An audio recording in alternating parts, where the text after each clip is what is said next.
What is up, guys? It's Jake. My voice is a little raspy because allergies have been hitting me really hard, so my voice is like gone right now. Today's video, I'm going to review Hasbro Beyblade Burst. Let's get right into it.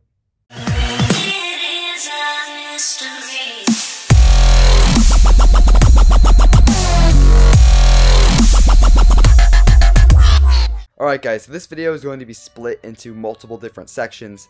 Beyblades, stadiums, launchers a little bit, and really I'm just going to be kind of going over everything. So first, let's start with the stadiums.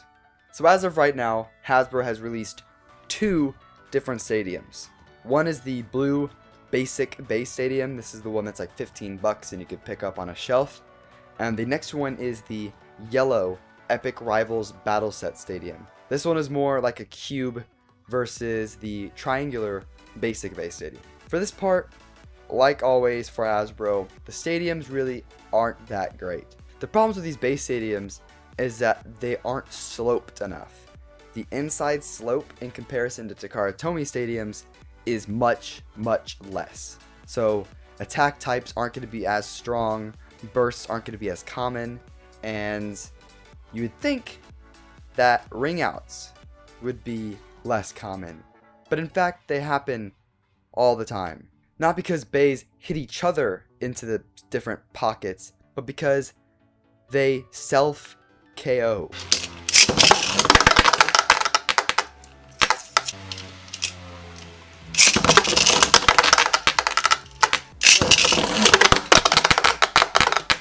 Whenever you launch the bay, it will circle around the stadium for a little bit, and because it's so flat, the bays aren't kept down. A lot of times it'll hop up onto the side and it'll go into a pocket. This is a huge issue for the basic base stadium.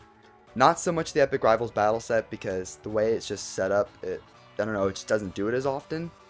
But it happens a lot in the basic base stadium, which really is the reason why I don't use the basic base stadium much.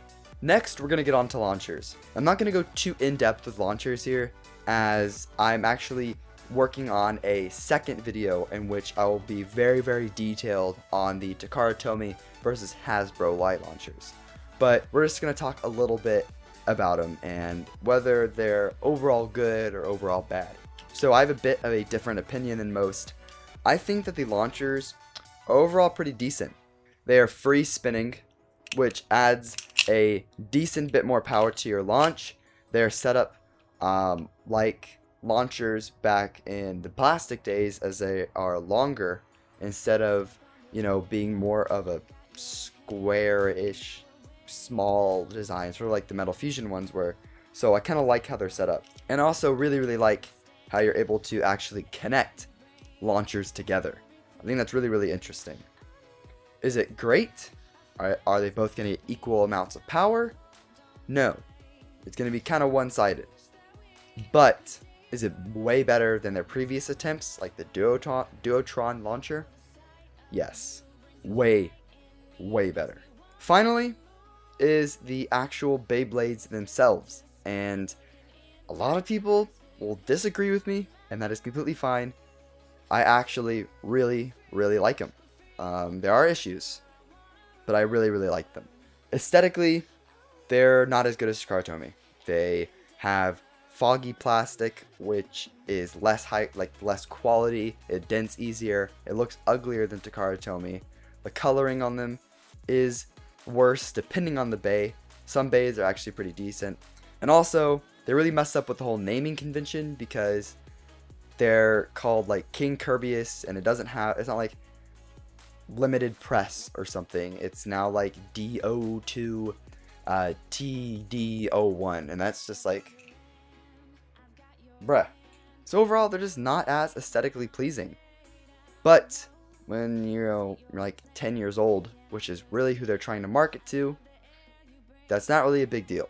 But I do like one part of the Beyblades of Hasbro Bays over Takara Tomy, and that is the lack of click, the lack of teeth. You see, Hasbro has a sloped design, so it uses a slope instead of teeth. Why is this better, you ask? Well, thing is, teeth wear out.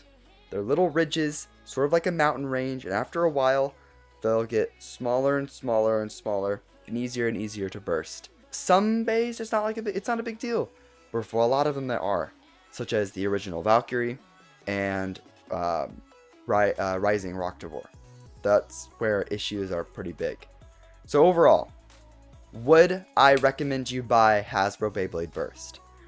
Yes. I would say yes. If you had the money to spend on it, I recommend you buy the Epic Rivals Battle Set. Or you can buy two or however many Hasbro bays and then invest in a Takara Tomy stadium. The stadium for Takara Tomy is hands down, easily the better stadium. But the Beyblades, they're really close. And if you care about your bays looking really good, I go Takara Tomy. But if Hasbro bays are in your area and they're going to be cheaper to get, then I recommend going Hasbro. As of right now, people in the US, your only option is Takara Tomy or to order Hasbro bays online somehow. People in the US, I just stick to Takara Tomy right now. You get them off of Amazon and eBay for really cheap, or go to places on the WBO. They sell them really cheap there. But when Hasbro bays come out everywhere, I'd recommend picking up a Hasbro bay because really, they're very close to Takara Tomy, if not a little bit better on the durability side. So guys, that has been this video. Thank you for watching. Have fun and bay away.